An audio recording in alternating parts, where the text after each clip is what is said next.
Hi, this is Maggie Rose, and you're listening to Salute the Songbird on Osiris Media. I started this podcast to showcase women in music who inspire me and who I want folks everywhere to know about. My guests are icons in contemporary music, independent artists, studio musicians, hit songwriters, and power players behind the scenes, all of them challenging the status quo, respecting the hustle, and leading the way for women following in their footsteps. Salute the Songbird is a platform for women in music to share their stories and let their voices be heard. And everyone has a seat at the table. Welcome. Hey everybody, welcome to this week's episode of Salute the Songbird. Thank you so much for joining us again this week.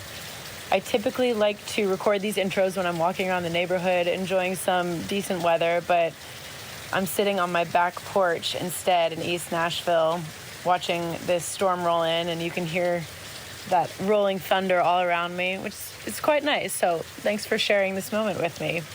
This week's guest is Nicole Atkins, and she is very rad. I haven't somehow met her, even though she lives in East Nashville as well, and we have a lot of shared connections. She's from Asbury Park, New Jersey, and my drummer, Sarah Tomek, also hails from Asbury Park, New Jersey, and it's such a cool musical town. I grew up playing with a Bruce Springsteen tribute band, so they introduced me to the venues like Stone Pony and Asbury Lanes and the Saint and Wonder Bar. So it's cool to be able to kind of go down memory lane with her and talk about that great musical town.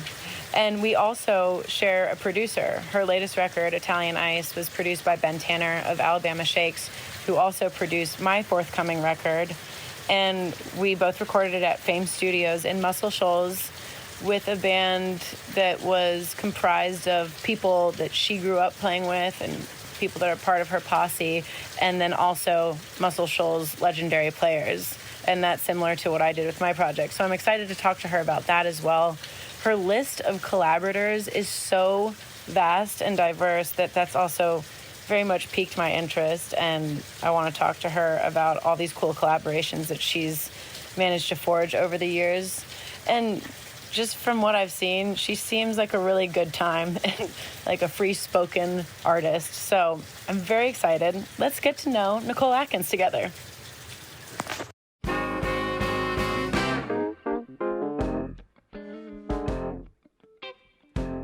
Okay. Hello, hello, hello. 1, 2, 1, 2.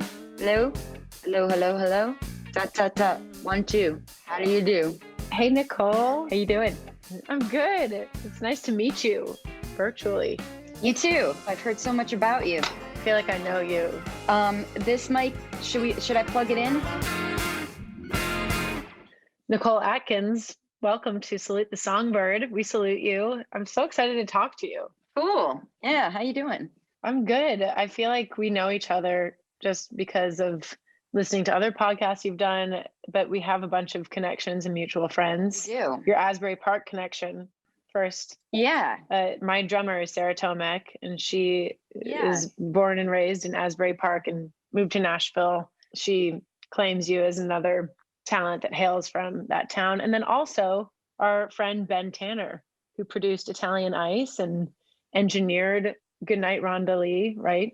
He was also part of that project. He did some mixing on Goodnight Rhonda Lee. Oh, cool. Yeah, Ben's awesome. But yeah, so Ben runs Single Lock, the label that I'm on. And I asked him before the interview, I was like, do you have any good Nicole stories? And he's like, man, oh God, there's not a dull moment. He's like, you need to give me more notice next time. So I'll get those. I drive him crazy. Maybe they're not for our podcast today. No, he's like, I'm good on you. I think I wear him out. But I love it. That's our job. That's what we're supposed to do to our producers. He's just very, very chill. Mm-hmm. We need balance. I need chill people to diffuse my craziness and vice versa. For those listening, Ben Tanner is part of Alabama Shakes. He's a fantastic producer. He started Single Lock Records, to which Nicole is signed with John Paul White. And that's based in Muscle Shoals, which is just known for all the fantastic music that comes out of there. But I want to understand, and your story is so awesome. It's well documented, and I listened to Past, Present, Future Live with RJB, and that's a good podcast. It's amazing. I laughed, and yeah, that is the reason that I got this podcast, because I was also a guest on that particular show with RJ, and Osiris is the company that is helping me launch Salute the Songbird. But I do want to go through your story and how you got from Asbury Park to Nashville now, and all the exciting places that you were along the way, because your story is fascinating and you have put many studio albums out and you've looked inward on so many of these projects. But Asbury Park is a city known for all the great music that comes out of there. Of course, Bruce Springsteen and the ones that you would defer to. But what was that scene like growing up in?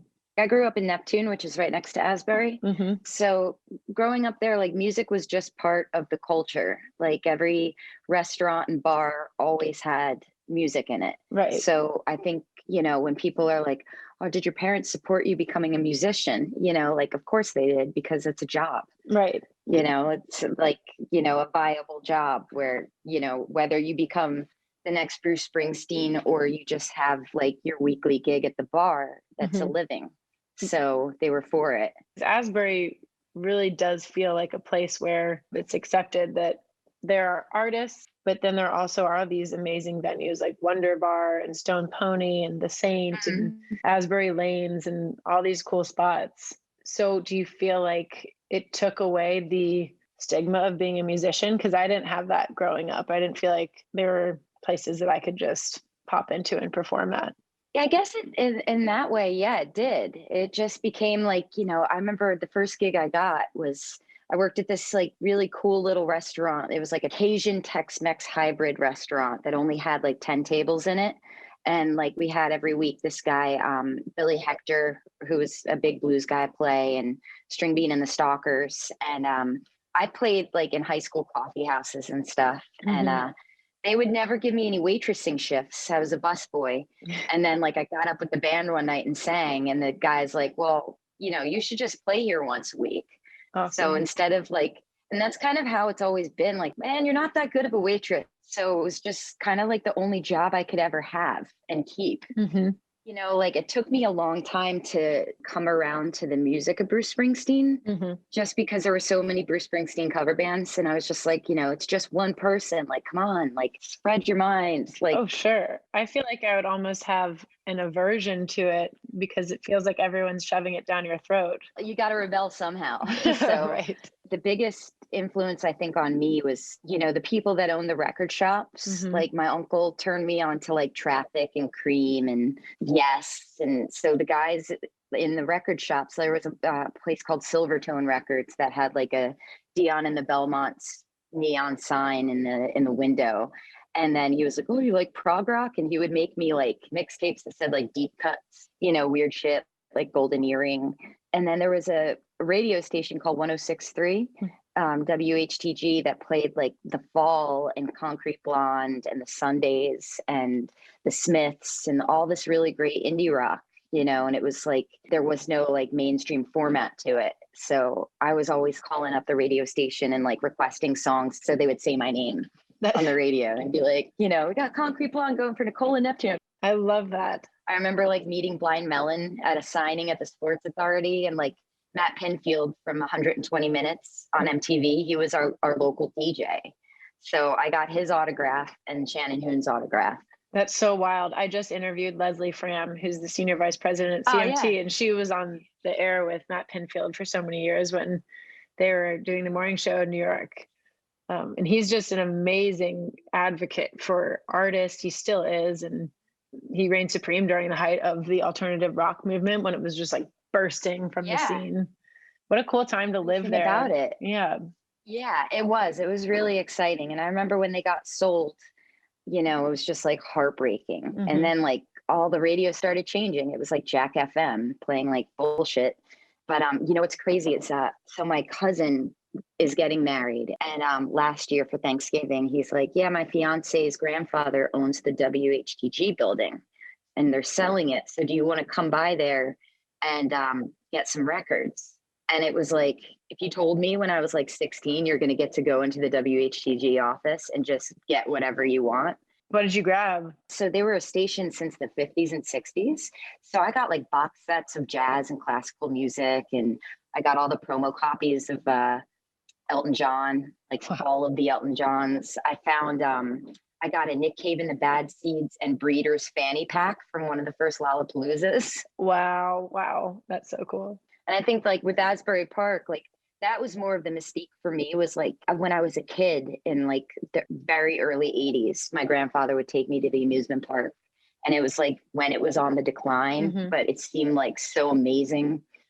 And then it was just nothing, but you could still go to Asbury Park with like my grandpa and like go into this like antique store that was just like the only thing open on the boardwalk in the middle of nowhere and nothing, and be like, wow, you feel like you're discovering like magic.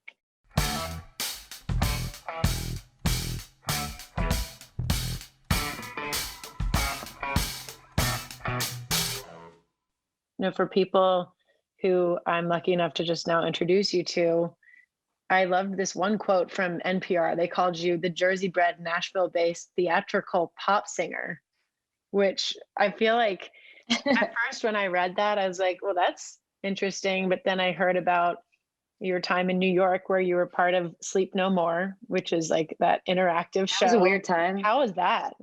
That was awesome. It was a weird time. You know, I sang at their Valentine's Day party because they would always have like, for holidays, they would have like musical acts, you know, play the after party after the show was over. Like they'd shut the doors and like, you know, have like, you know, some of the Daft Kings play like a jazz set, or they had me play a small like jazz set. And then the producer was like, if you ever want to sing here, like you should. And so I just took it as a side gig. And it's funny because I was talking to Rachel from Lake Street Dive, and she used to do that job too. You have to be part of a cast, an ensemble, basically, and you're improvising with the guests, walking through this soundstage, right? It's like a concert that's interactive and a show. It's the story of Macbeth told through like David Lynch, and so there's 5 floors that you have to wear a mask, and you can go and explore wherever you want. And then when you need to take a break, you go to the McKittrick bar, which serves absinthe, and you can take your mask off. So when the blood orgy hanging finale happens, afterwards we are like, welcome back to the McKittrick. And then I just sing a jazz set, you know, and it's fun. Just the normal Friday night or Tuesday night, whatever. The pay was shit, but the experience was amazing. And that's where I met Scott Bradley, that does Postmodern Jukebox. And like, I just remember him being like, I'm doing this video project at my house. Do you want to do it? And I'm like, hell no. and then it just got like giant. I was like, holy crap, man, way to go. Pointing to that quote from NPR, I think that there's a correlation between all your albums. Like you are the common thread throughout, but there's definitely like a thematic shift from one album to the next. And I think that that's just you putting your evolution into your records. Like sonically, you can tell that there's growth that's happened. Like you don't feel this obligation to be consistent sonically, because I feel like you're someone who finds the excitement in the malleability, the fact that you're a chameleon. Yeah, I mean, I just listen to a lot of different types of music, you know, and I think at its core, it always comes back to like the classics. Right. But, you know, like Slow Phaser, like I was listening to a lot of prog rock, you know, and just really loving that first Peter Gabriel record with like Salisbury Hill on it. And like, you know, and just seeing how like, you know, I wanted it to be more about the band than like the songwriting, how the songs made you feel, rather than you know, being able to busk a song with an acoustic guitar.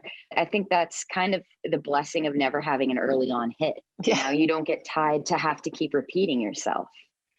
So after you left college, you came back to the Northeast and you relocated to New York City. So I moved back to New Jersey, and I went to a Fish show for the year 2000 and got left there. This was before we all had cell phones.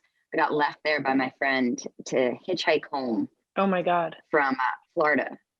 I hitchhiked home with like this couple that like the dude was like smoking crack and like reciting Fish lyrics in a romantic way to his partner. That was very sweet. And they took me on vacation with them.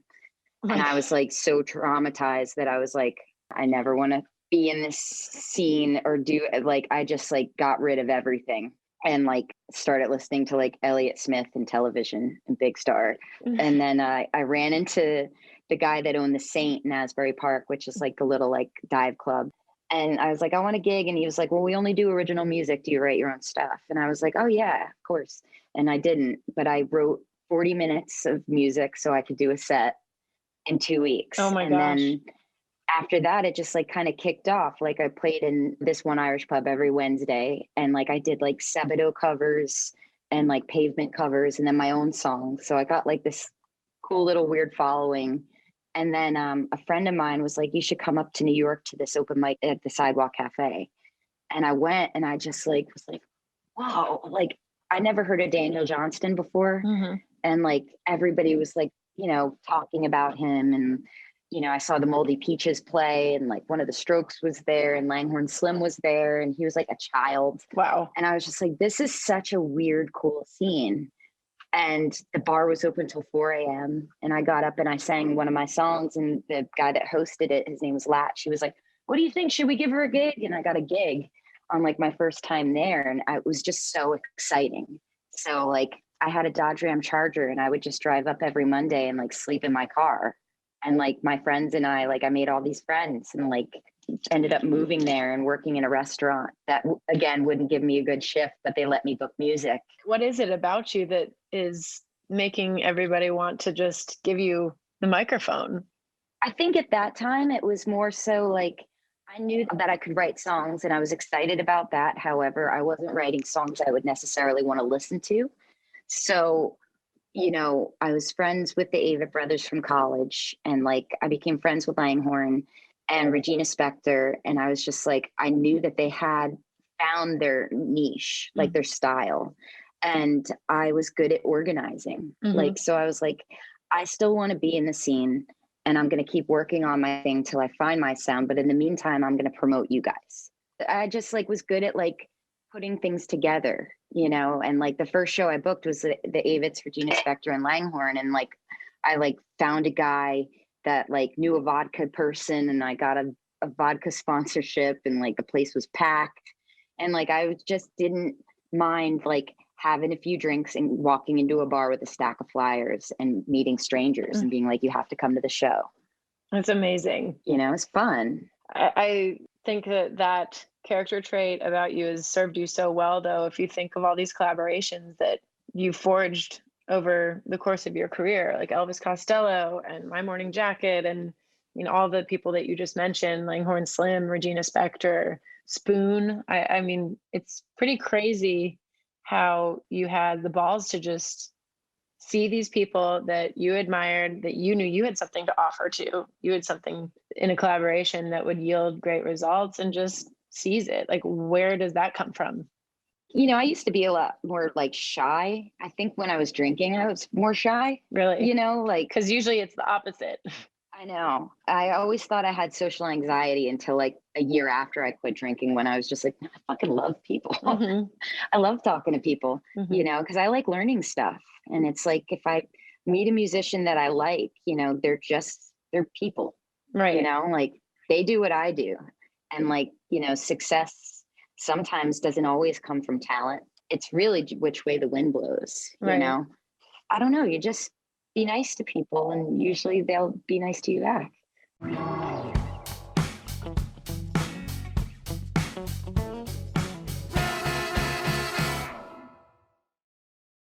I love your self-awareness that you're like, I'm good at organizing people. These people have galvanized like who it is they are as artists, and by being around them, like when did you feel that you had gotten to the spot that you perceived them to be at as an artist and finding your own identity? I think when I made the demos for the Party's Over demos, which like later became Neptune City, I recorded them with my friend David Muller. First, we recorded him in this art gallery in Brooklyn called the Deitch Space. And he was like living there at the time. And then I think he got kicked out of there and we moved into my parents' house. And I didn't play lead guitar and neither did he. So I just sang all the guitar parts I wanted. And stacked them and harmonized them. And so like it got this girl group sound kind of by default.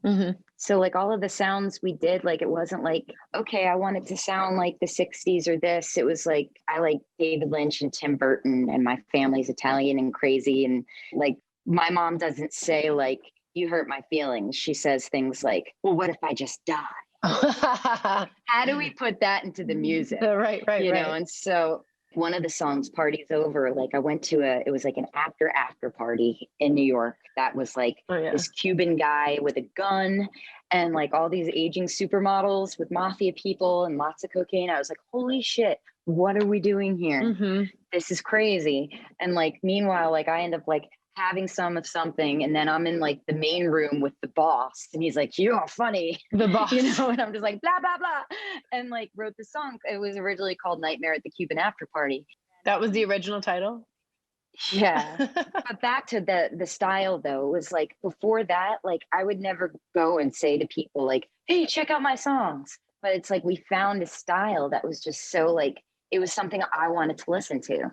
And like, even like my girlfriends in New York, they were like, they would always have it on, you know? And so like, it felt really, I was really stoked on it. And then 6 months later, I get a call from somebody that's like, you know, I listened to that CD you gave me and I'm just like, I love it. And my sister's a music lawyer and wants to meet you. And I was like, she must be a shitty one if she wants to meet me. And then like, where does that come from? Well, just because you don't think like somebody at like the biggest music firm is like gonna want a meeting with you.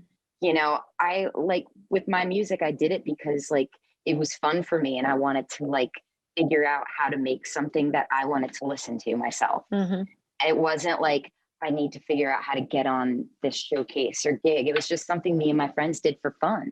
Yeah, like once Regina Spektor got signed, we were all like, holy shit, maybe we can too. Right. You know, it was a scene. It wasn't a competition. And it was really fun. It sounds like just that's exactly what it should be. Like the perfect balance and ecosystem to be a good artist, having support, having people actualize their dreams who are in your circle. And it doesn't sound like you had a bunch of sycophants around you who are like, oh, everything you're doing is great. Like, my friends gave me so much shit. Good. So you took this meeting. She came to my show and I was super late for it. I only got to play two songs. and then we met, and it was just like after that, like, you know, I had this guy Dan Chen that was a piano player come up to me and he was like, hey, I heard your demos, like, do you need a band? Like, and he like had a band that was already a band, but they didn't have a singer, and so they became my band. And our shows went from like 20-30 people to like all of a sudden they were like, you know, Steve Lillywhite was there, or like, you know, the National were there. Wow. It was cool.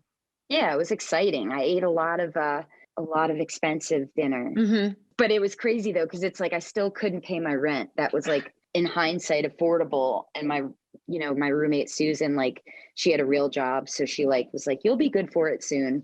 But there were like every morning we'd be like, okay, I'll get the coffee, you get the bagel, and we'll split it. Because yeah, times were lean. And then I got signed to Columbia, and it was funny because Matt Pinfield, the DJ, we had to play a set in the Columbia office. Was he an A&R at Columbia at the time? Yeah. Wild. Yeah, and he wasn't mine, but like he walked in, he was like, dude.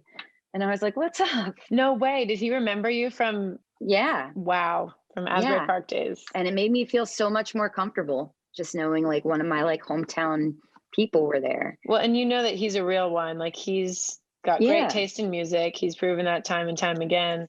But there are a ton of labels who are clamoring to sign you and have you be part of their roster.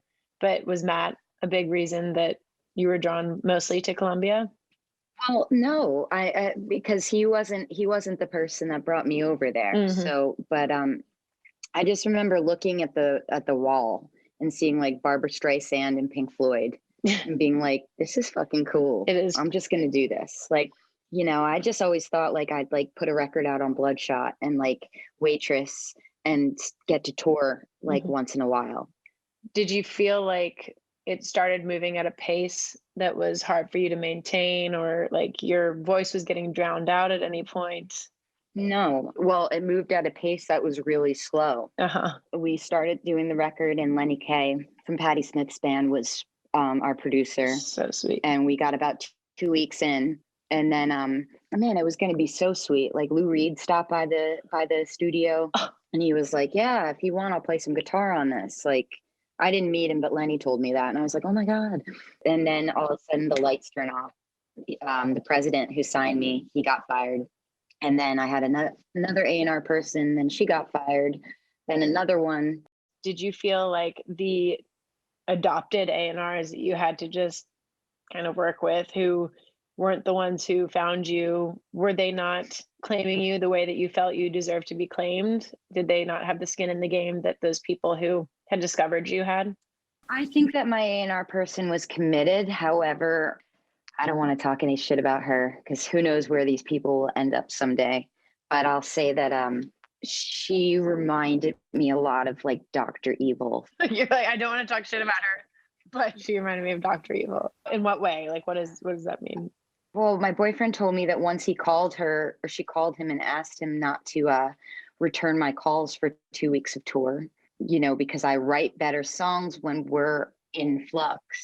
And she said something like, don't worry, she'll be able to buy you guys a house. Wow. So, yeah. Like messing with your life. Wow. Yeah. She was a piece of shit. So anyway, though, music-wise, so while I was finishing furniture, she did get me in touch with Tor Johansson from Sweden, who produced the Cardigans and Franz Ferdinand. And still to this day, he's a really good friend of mine. So cool. When my third record happened, it was during Hurricane Sandy, and he called me and he was like, he heard that my house got destroyed. And I didn't know that. Yeah, I moved in with my parents a month before the storm happened, and I lost all my stuff, because the neighbor's house blew up and like all of the houses rocked and it fell off the shelves into the water. But he was like, I think you need to make another record. And I was like, well, I don't have a label or any money. And he's like, well, Columbia paid me enough that you get one free. So he made the record for free, which was really amazing. Like, I think, unbelievable. I mean, that's what I'm most grateful for in like my music life is like all these different musicians and where they come from and what they do and where their processes are, just being able to like learn from them all and be friends with them. Like there's never been really anybody that's a musician that I've worked with that we haven't still kept in touch in some form. Even when we've been like, fuck you, like It always comes back around. That's masterful though, because you don't need to burn any bridges. I mean, if you're all right and you're getting to follow your path, then like keep going on your path and don't waste your time. It takes a while to learn that for sure. Because, when shit isn't working out for you, you're like, what the fuck? But then after a while, when enough shit doesn't work out for you, you learn to like appreciate all the good shit.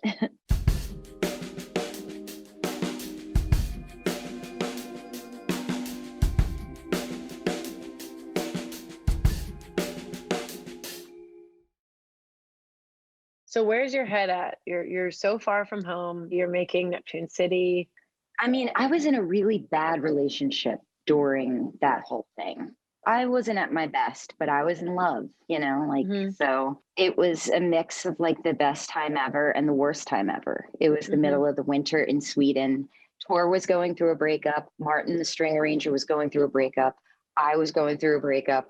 We were all fucking depressed, but the music was great. And I got to go to Stockholm for a few days and I met my favorite band at the time. Actually, they're still one of my favorite bands, this band Dungen. And I MySpaced them. I was like, hey, I'm a musician. I'm making a record here. I love you guys. If you ever want to hang out, and they're like, oh, we're having a party. Come on.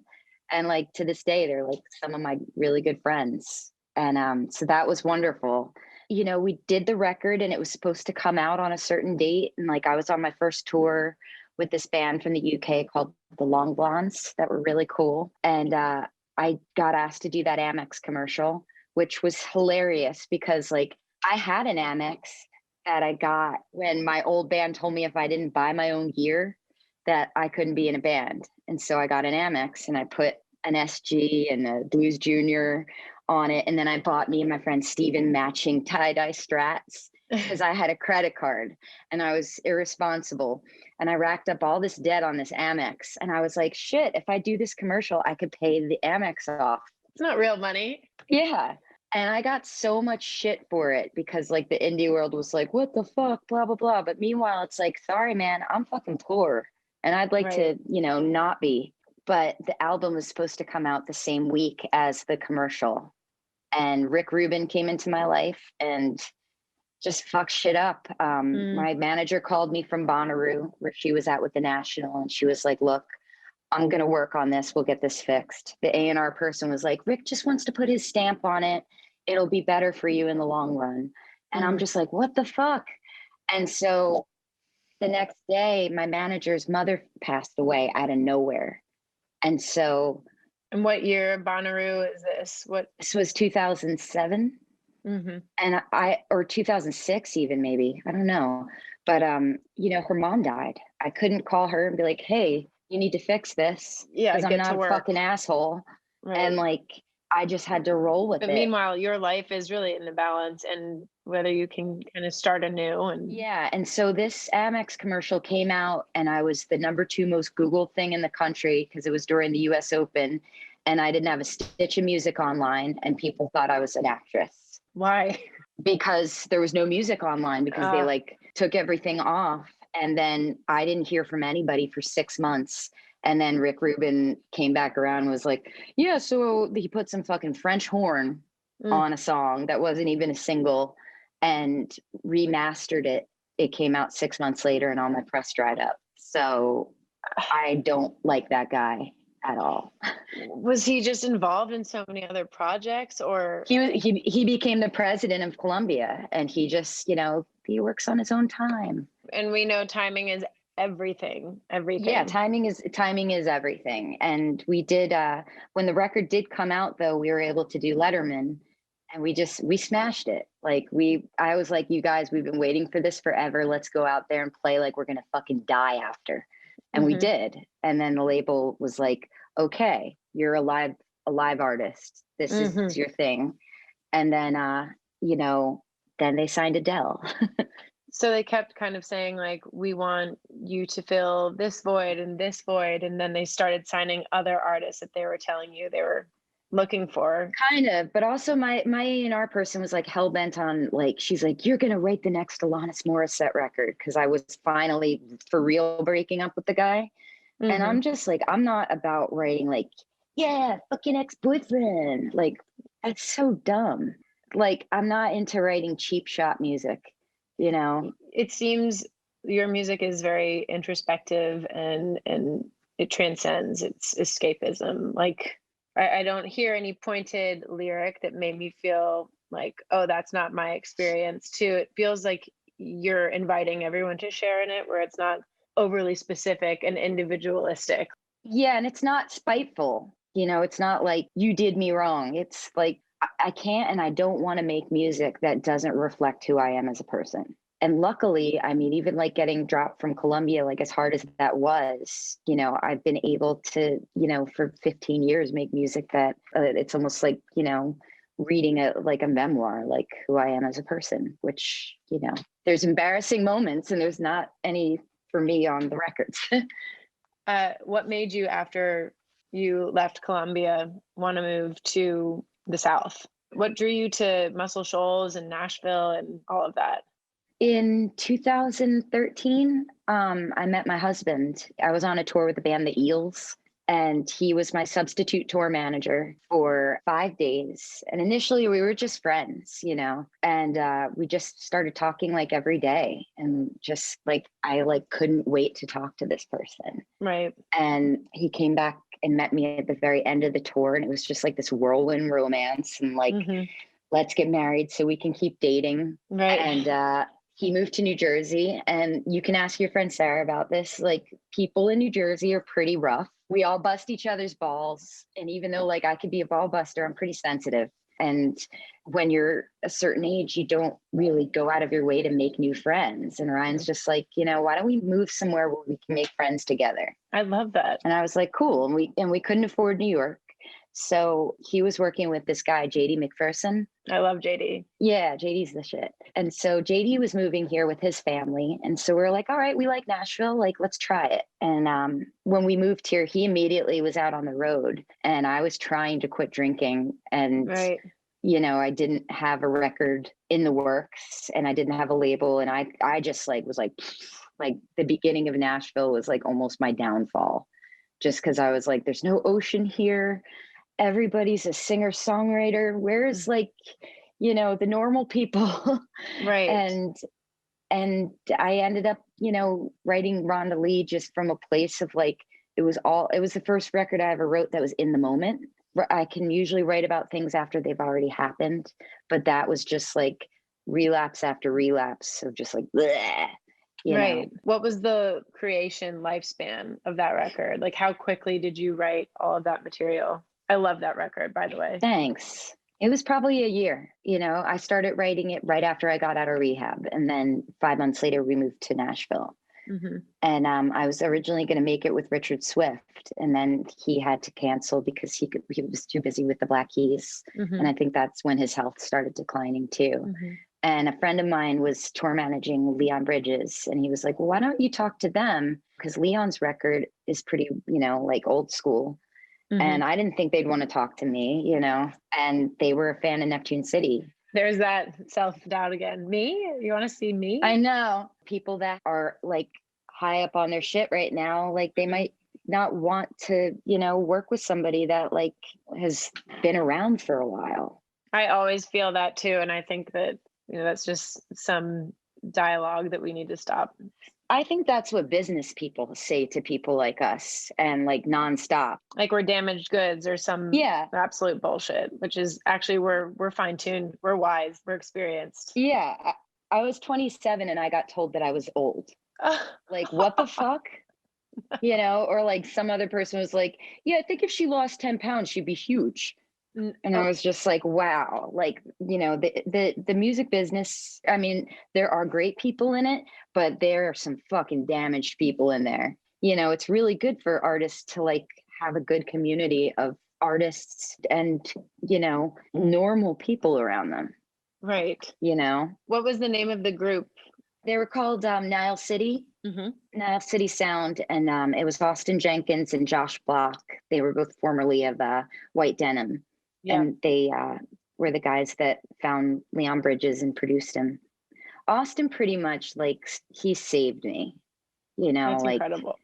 I was like floating at sea and he, believed in the record and came up with a plan that I could actually afford it. Mm-hmm. And just, helped me make a record that put me back on my feet. That record to me is so brave. I love the whole premise behind it. And also there is a bluegrass singer named Rhonda Lee Vincent. She's like, oh, really? The queen of bluegrass. She's played the Opry before. But when I first saw the title, I was like, oh, this is cool. It's going to be like an homage to bluegrass. But then I heard your story and it's not at all. Sonically, it's just beautiful. No. Psychedelic, Patsy Cline, like everything. Anybody named Rhonda Lee actually gets a free copy of the record. So I will. We should send her one next time.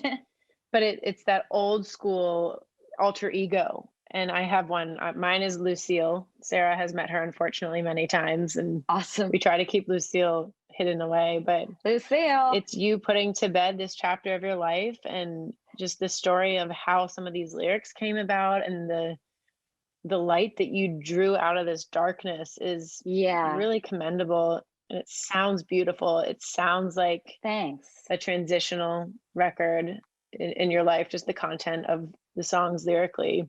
Yeah. Even like, the title of the record, it was going to be called This One's for Rhonda Lee. Because I was like, okay, I should make like a classic sounding record, and stick to that, not jump all over stylistically, because I hadn't done that yet.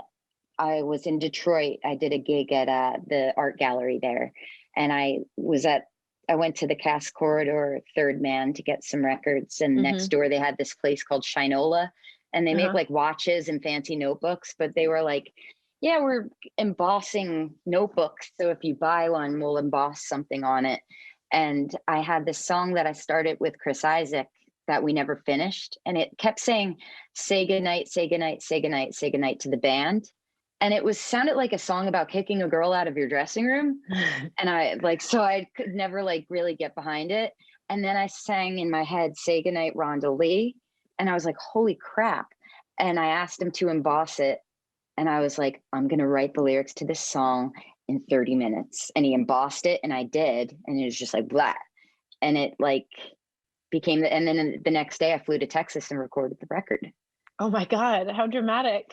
It That's was, crazy. it was fucking dramatic. It's You like you know? taking yourself out of a party, like trying to get your friend who's too far gone, like it's time to go. That's what I think of when I hear it. Like That's exactly what it is, you know, and trying to have a little bit of empathy for them. Cause I remember like the next day when I was drinking, like, and I'd hear like, oh, like you were so fucked up and you said this to so and so. And I'd be like, oh no, like I wasn't well, that's their problem. I was sure. I am the worst and I deserve to be drowned. You know, like Mhm. it's like, dude, chill.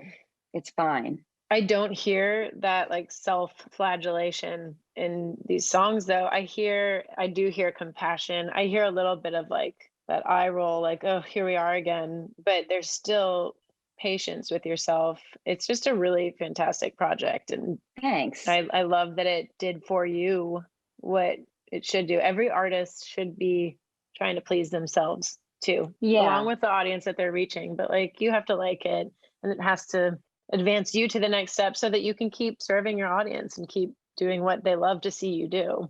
And I think that's the best thing that it did. Also, like it got me back to work. You Mm-hmm. know, like my husband's a tour manager. So like seeing like everybody working and I'm just like, I fucking want to work, you know? And, Yeah. you know, once I found Single Lock and they were like, all right, let's put this out. And, you know, communicating with a smaller label like that is just like keeps me in control of being able to work as much as I want to, Mm-hmm. which is like the best. I love Single Lock. Obviously, I'm biased. I love writing with John Paul White and working with Ben Tanner, I and want to write with John Paul someday. I haven't done that yet. he's really special. I think you guys Yeah. would, I can't wait to hear what you would get. I want to be in the room one of those times, okay? How did you find Single Lock? So when I moved here, we got contacted by their venue that was 116 to play a gig. I don't know it. They used to have a venue that was on the main street in Mm-hmm. Florence. And I was like, cool, playing Muscle Shoals. Like, I've never done that.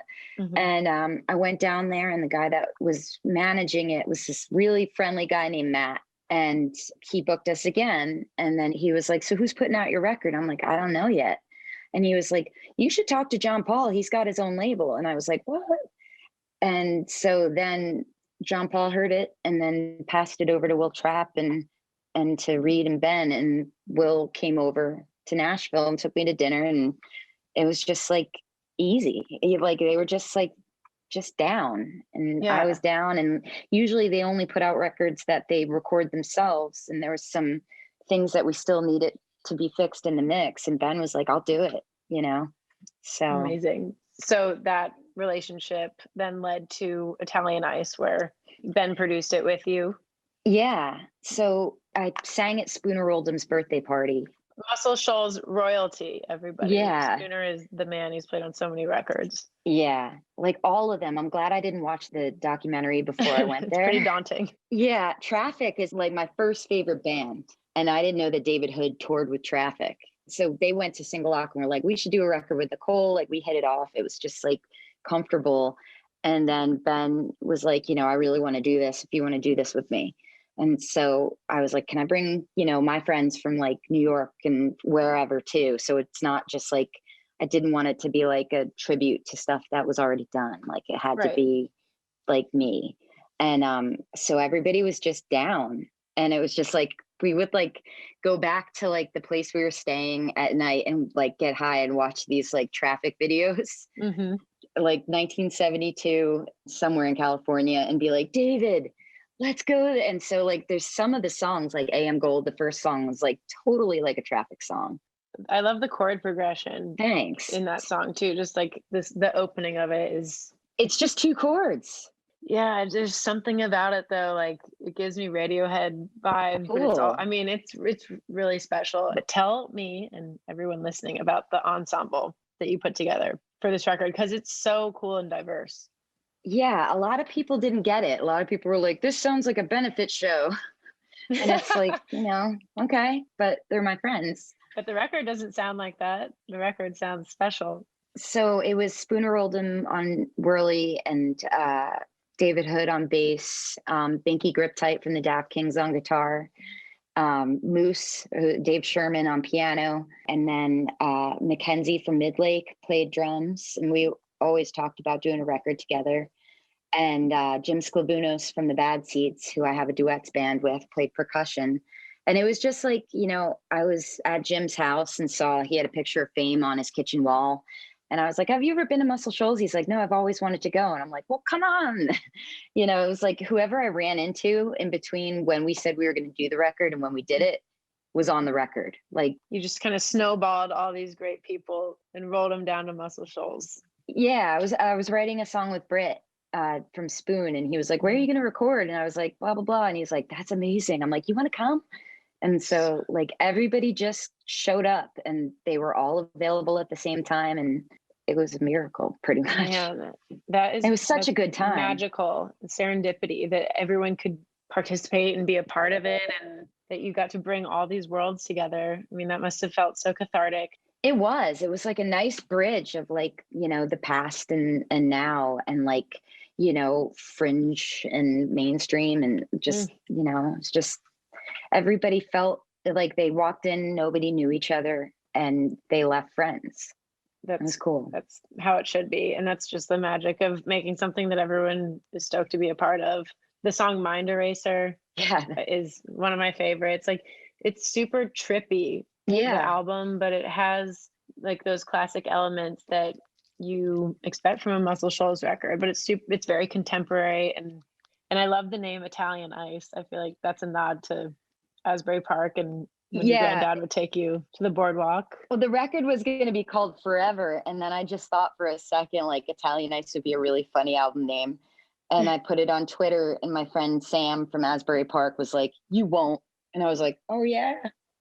Sam is like an awesome theme in your story, just with Saint and the venue, and he's keeping you tied to your Asbury Park roots, I think. I know.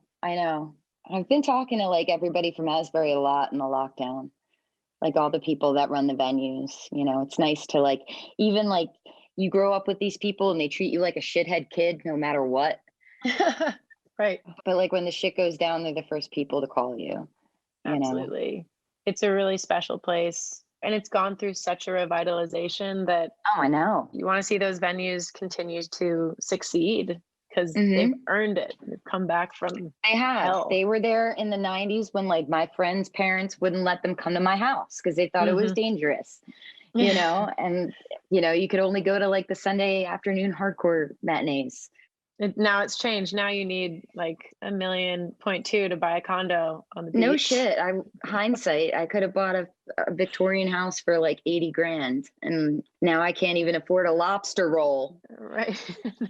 So the collaborators that you had on this record, just from a writing standpoint, are really special. I love your feature with My Morning Jacket. So you wrote Mind Racer with Carl, right? Yes. Carl was the first person I wrote with when I moved here. And it was just like, I love writing with him because, you know, we've known each other for a really long time, but like not super close, but like I feel really comfortable with him. The chorus of Mind Eraser, or the pre-chorus, I thought was a chorus that was going to sound like a Roy Orbison song, but then he started playing these Radiohead chords under it. And I'm like, whoa. And like, just kind of, it's easy to just go into a trance when he's playing guitar and just walk around and pace. And then like, we're like, what is this? And I was like, it sounds like a Blur song. You know, it sounds like something off of like Blur 13, but I don't know what it is, but it's fun and I love it, you know? Well, he can liberate you from genre. Find the melody. If he's creating this musical bed that just lets you run free. I mean, that's invaluable. Yeah, and I always get like a free mini guitar lesson when I write with him, so it's awesome. What's the next music project? I'm recording Italian Ice just with strings and a pianist. Wow. So super stripped down. Oh. And gonna make a little film of it, but trying to get the logistics right now during COVID times is really hard. Yes, absolutely. My piano player lives in New York. You know, I don't want him to be unsafe, and I don't know. It's a lot of logistics that I hope work out. That's going to be gorgeous. Yeah, I think so. I got my outfit picked out that I really want to wear. Well, then let's make this shit happen already. Come on. And are you doing any like virtual shows? And I know you have the variety show that you've been doing. Yeah, I'm about to kick up my variety show again, and just doing like some Zoom shows for people and writing some songs and working on a musical. Oh, awesome.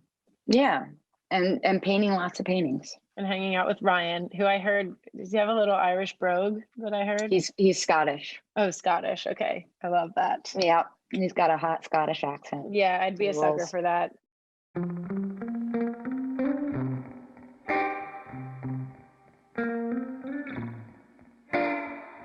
I have to finish with, since this is a podcast that, you know, all my guests are women, I feel like so often our conversations we're like blue in the face talking about what the plight of being a woman in the industry is. But I like to end by talking about what the advantage of being a woman in the industry is.